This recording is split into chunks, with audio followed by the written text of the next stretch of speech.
Working with the spirits, going beyond simply invoking earth, air, fire and water, and developing a deeper relationship with these ancient, powerful, fickle, and wise beings.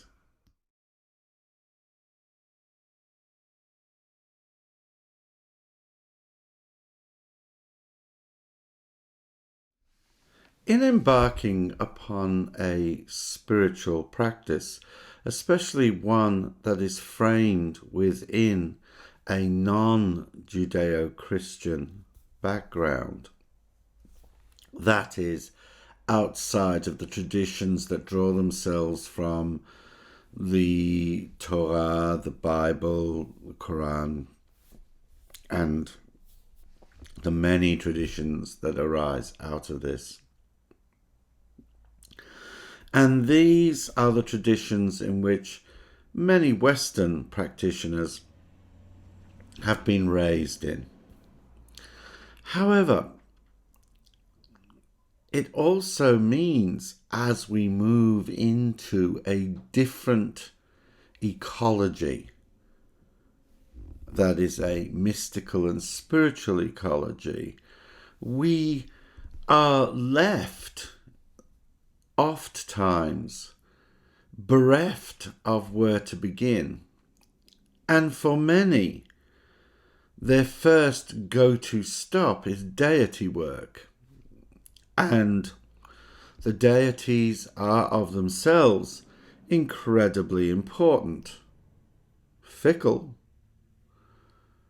sometimes profound, sometimes banal, but they are the beings with which we are most familiar often. What is lesser known, but is certainly becoming a growing area of study and practice, is working with the Fae, or the spirits, or the elementals. There are many, many terms for these, each one correct. These are not mutually exclusive, but they are diverse emanations and manifestations of spiritual energies that live within our universe, and which the interaction with will not just enrich your spiritual practice, but enrich your connection to the universe around you. For me personally, my connection with the Fae comes from the Celtic lands.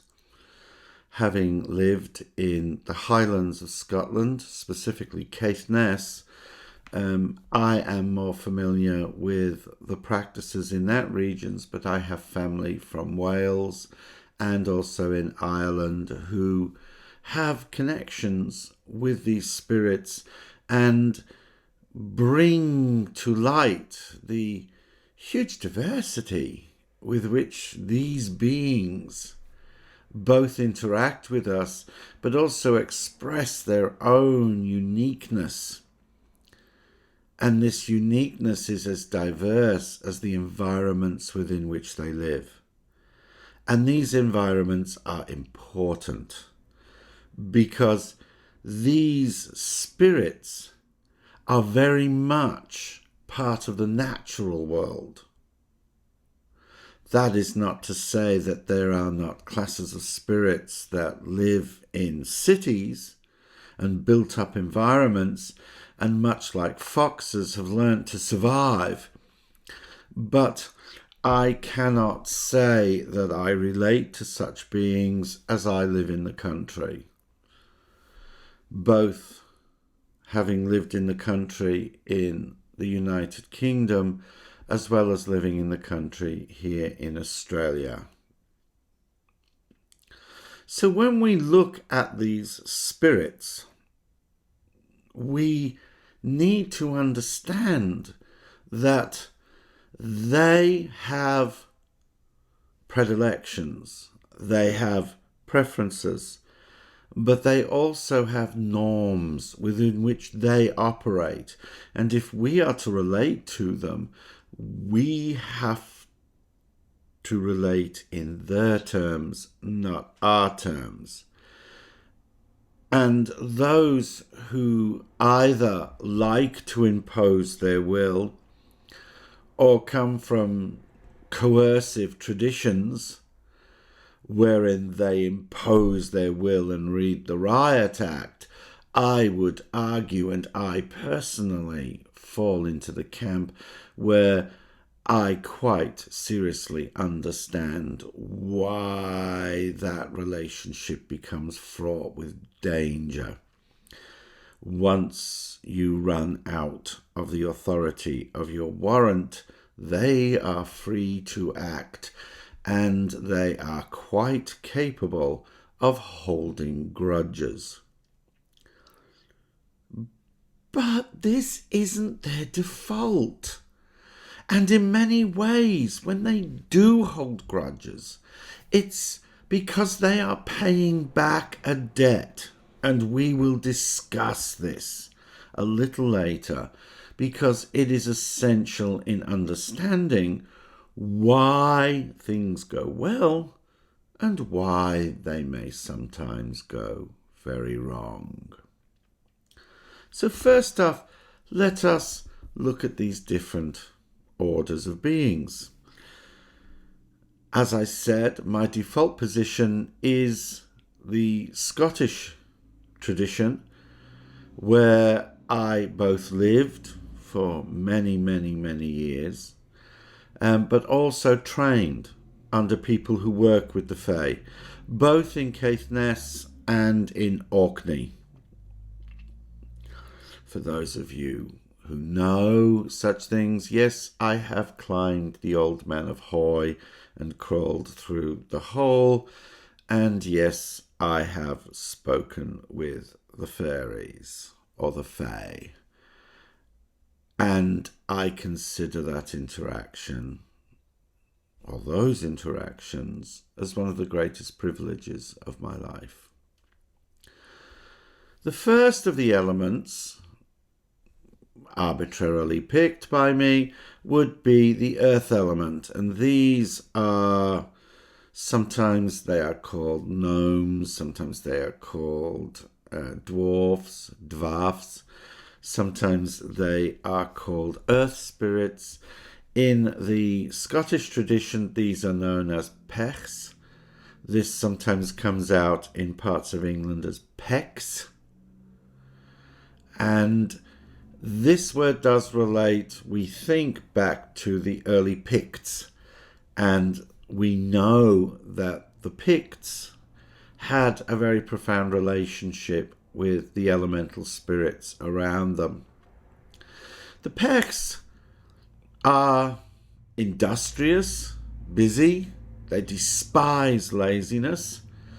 They despise mess. And more importantly, they despise anyone mistreating the earth. There are very long and involved tales of human relations with the pecks, usually fraught with pitfalls left, right and centre. There is an old story from the very far north of Scotland of where a lord of the pechs, a pech chieftain, was on his deathbed, and there were two human warriors who were with him, and he turned to them and said, before he died, he just wanted to feel the muscles on their arm. We, with a modern bent, might find that a little odd, but given that these beings connect with power and connect with the power of life, this makes perfect sense. So one of the boys, one of the warriors, gave them his arm, and he felt it and admired its strength and praised the strength with which this arm carried itself and with which the warrior had developed over many years. The other warrior thought he was going to be a little smart, so he gave the pech, whose eyesight was not very strong, a metal cup, telling him this was his arm. And the pech, on his deathbed, took this cup, squeezed his hand, and it shattered into 100 pieces. Even in death, this being was capable of power, because it draws its power from the earth itself. Needless to say, the story for that warrior does not go very well, as he is cursed by the chieftain upon his deathbed. These beings are easily placated, in the sense that if you feel you have wronged them, then you need to go to a place that is sacred to them or where they habitually hang out, and you usually have to leave something, and you have to leave something of value.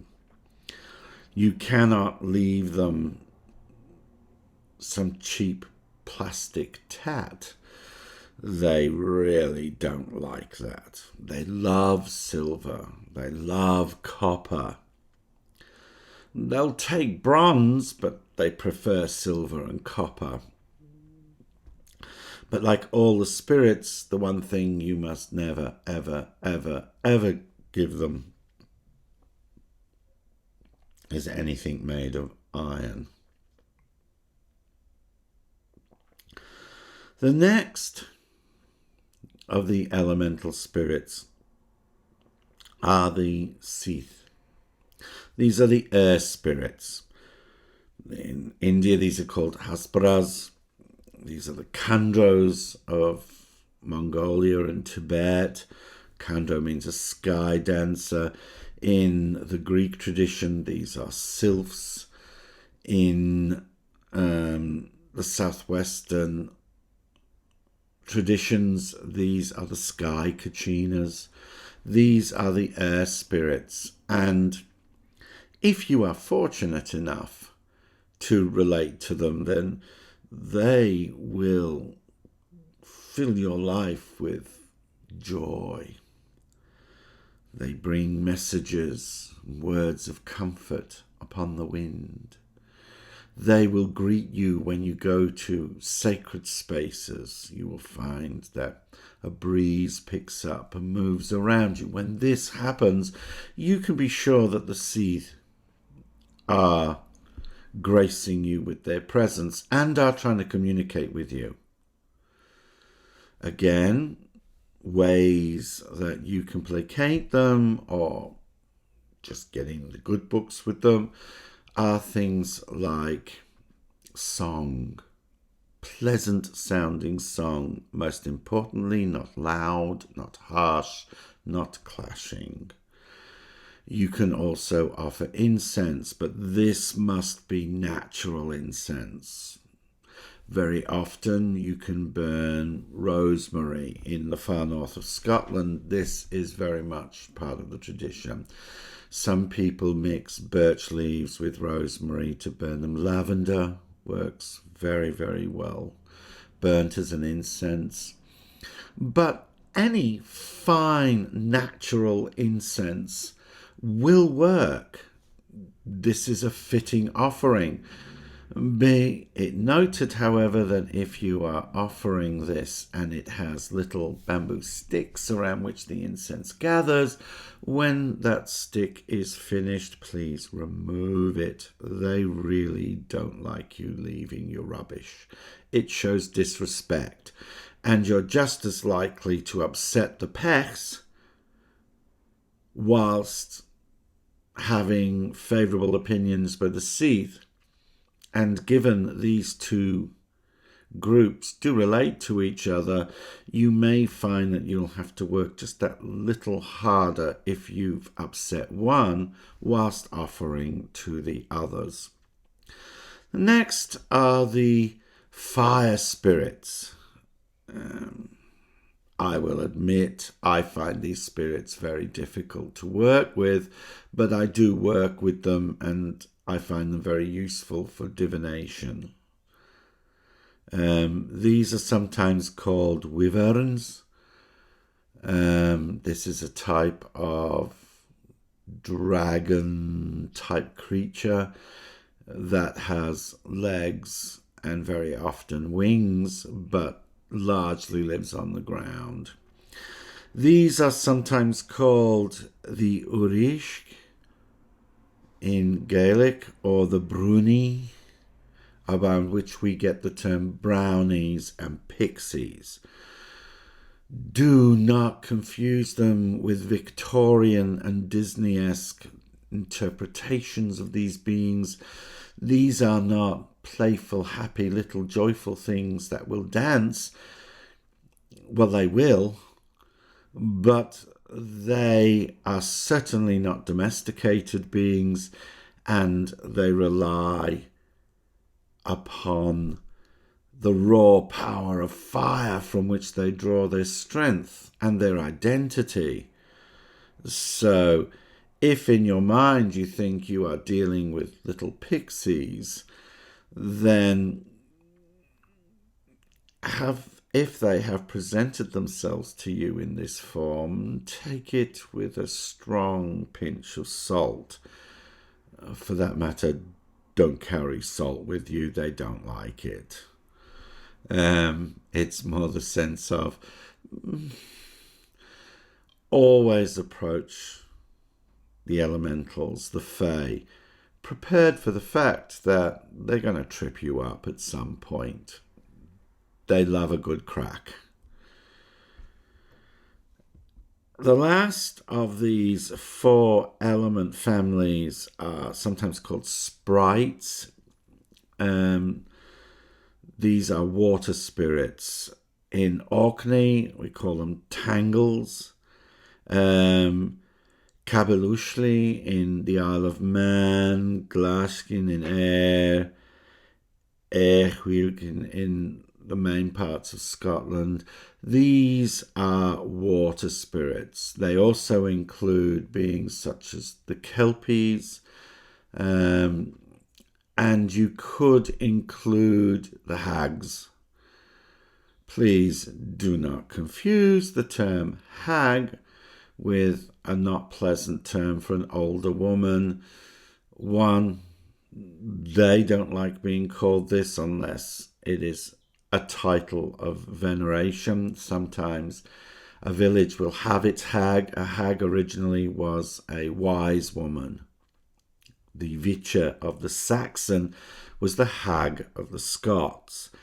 This became a term of denigration, but in truth it's a term of reference, and each of your families has a hag, or each of your clans. My family, for instance, has its hag, and when the hag speaks, you listen. You do not question it. You listen to it and then try and navigate its cryptic meanings. And these are the water spirits. These are particularly powerful and particularly important, especially in a region of the world that has very high rainfall. And when you go to an area where you know that water spirits cavort, that you can feel it, or if you have the pleasure to actually see the seas between Orkney and the north of Scotland, you will, without much difficulty, definitely encounter the Kelpies. These are the spirit horses that ride the sea, and they love to make a good show. And the first time you see them, it can be quite an experience, trust me. They are far more impressive than you may think. So, what are the ways with which we can fall foul of these creatures? I think this is an important starting point. 1, don't carry and offer anything made of iron. Unless, of course, you really want to chase them away. In which case, you've declared your position and they seriously will not give you a second chance. You will have to go on a serious spiritual journey to repair that connection. Offering anything artificial, as in plastics, this is not good. Any offering that causes harm to nature or animals, definitely not a thing you should do. The elements or the spirits have profound and ancient connections and obligations, and so you do not wish to get in between those long lineages of mutual obligation and relationship that the spirits have with the beings that live within the natural world, both animals, plants, and the earth itself. They don't like rubbish. They don't like people dirtying nature. They don't like people who are disrespectful. And so a good way of, especially if it's an area where you know there are spirits and you can feel that they're not in the best mood, usually that's because there's rubbish everywhere. I know that when I lived in Paisley in Scotland, there was, weirdly very close to a main road actually, there was a grove in which there was a stream, and under a tree from 3 separate outlets a stream flowed. And when I went there, the power I felt in this place was strong, but it wasn't the type of power that you automatically shift to awe. It is a power from which reverence and beauty arises. And I looked around and all I could see were rubbish thrown everywhere. And the entire time I lived there, I would go there maybe once every 2 days, and I would take a rubbish bag with me and clean the area. And slowly over time, these very shy water spirits began to let me know that they appreciated this, but they also appreciated that I didn't go straight away making demands on them, because that was not my purpose. It was for the beauty of the space and the reverence I felt for the spirits, and because, well, they asked me, and so I did it. And there is a part of me that feels terrible I can't do it now, as I shudder to think what rubbish was thrown there by people playing hooky from school and grabbing food from the supermarket just over the road, and then just leaving their wrappers dumped everywhere. If you are in a place where these spirits cavort and live, more importantly, any natural space, clean it up. It is both a rewarding activity and it's good for the earth. The other thing that's really important is it's really, really crucial when you're making offerings not to thank them for anything. This can seem a little strange to us, especially given that saying please and thank you are so important in our cultures. But these beings come from cultures far earlier than ours, where mutual obligations are the order of the day. And if you were to thank someone, you are imposing upon them an obligation. And that obligation is to return the thanks, or to return kind for kind. And they don't like this. It's a form of rudeness. And so how do you thank the spirits if they've done something for you? Well, when you make your offerings, composing poems of gratitude, where you praise them, where you tell them how bright and beautiful they make the world. That's good. Though be aware you've got to be careful again, because you might actually cross a line and they think you're just flattering them for no purpose.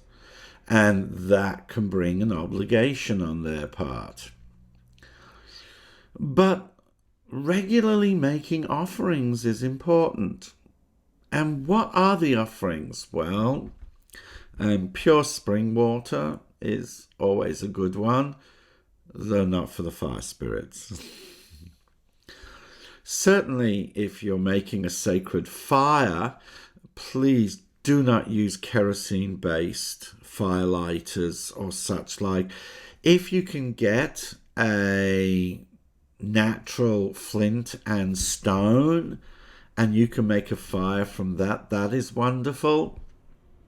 You could use a lighter, but the actual thing that the flame comes from once it's lit should not contain kerosene or make an offensive smell or be polluting with harsh chemicals.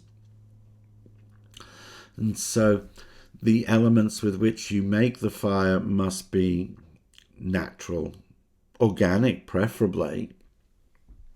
And how do you get that? Well, gather twigs and wood from nature, remembering to thank the spirits of that place.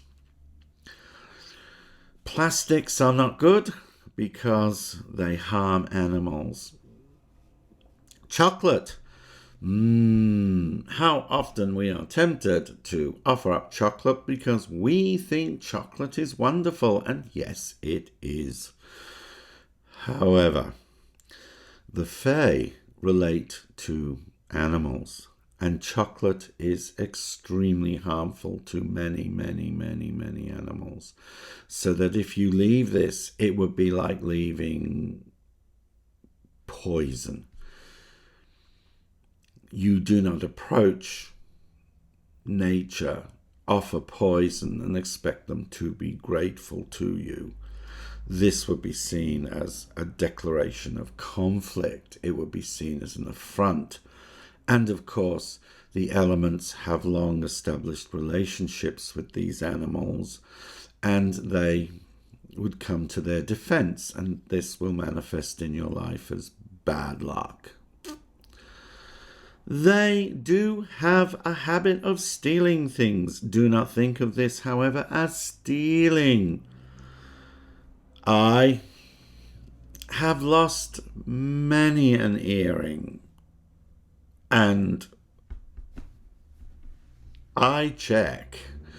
I know that I have placed my earring in a jewelry container or a bowl, and then I come to find it and it's missing. And I know I put it in there. When that happens, someone's come along and decided that, oh, I like this, I will use it. And if you were to call the Riot Act and invoke and compel using magical incantations, you might get it back, but you will also get back the ire of the being that has taken it. However, if you approach it with good humor and patience, then what happens then is the being has an obligation to you, and in its own time it will pay you back, not always in the way that you might think.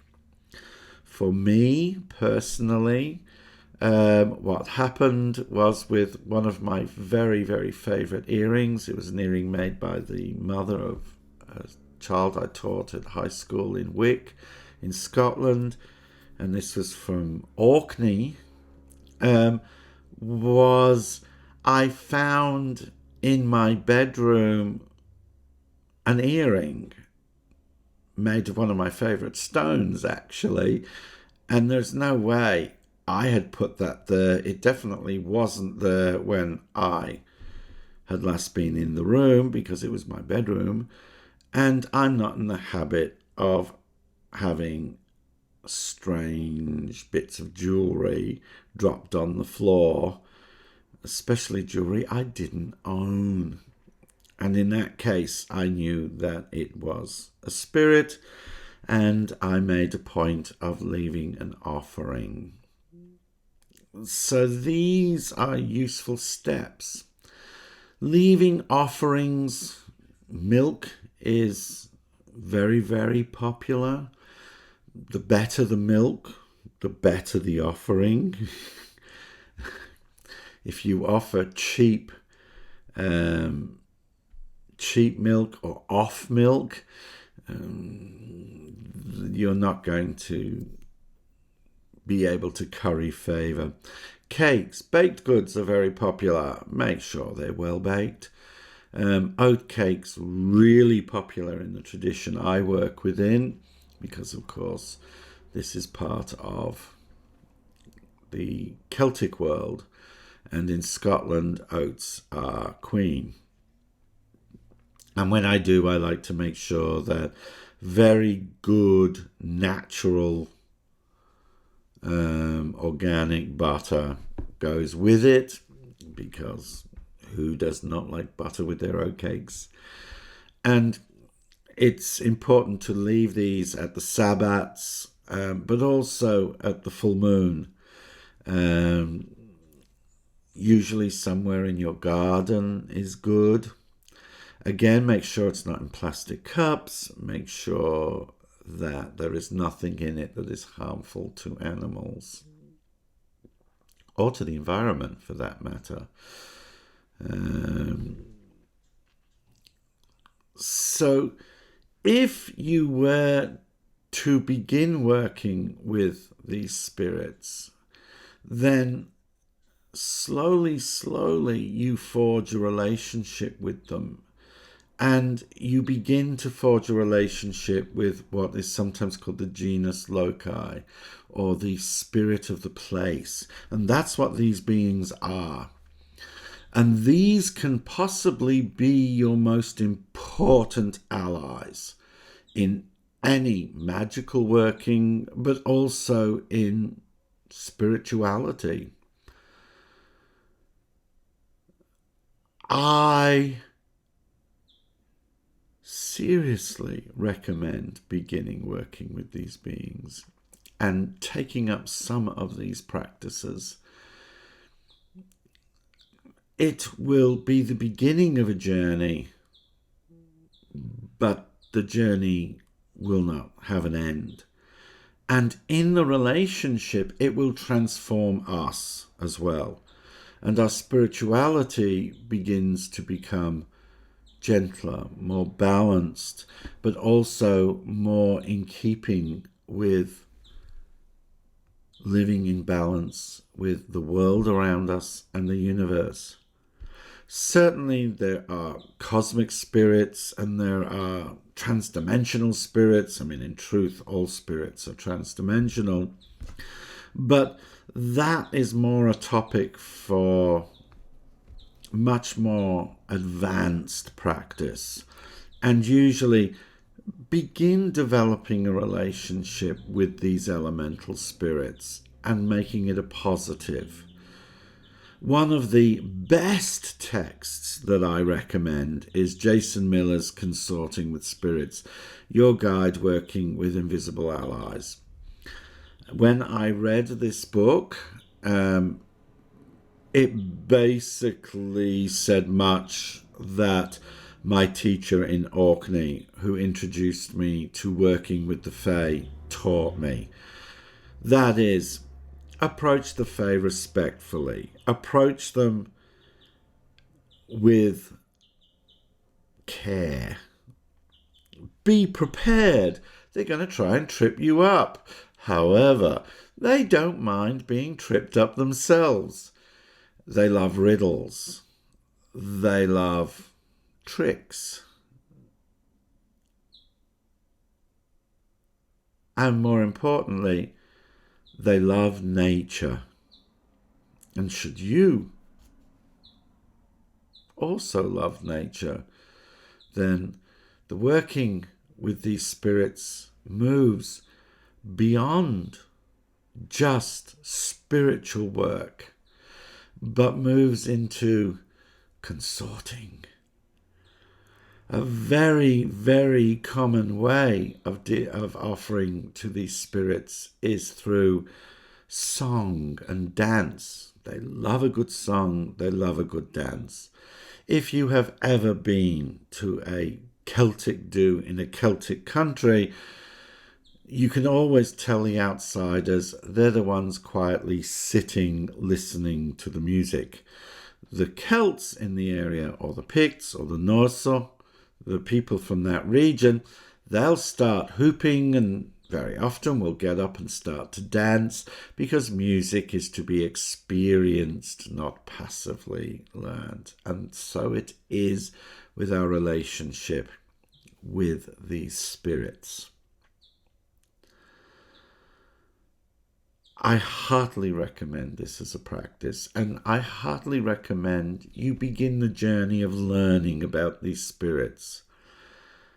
But especially if you have come into contact with them, or they have come into contact with you, keep the door open, take them into your life, and you will not just weave magic, but experience a world of wonder that opens doors to the She, the world within which they live.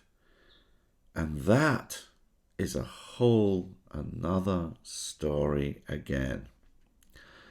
I am Dr. Shimon de Valencia, and I am the Merry Mystic, and this has been a short discussion on working with the Fae, its pitfalls and its joys.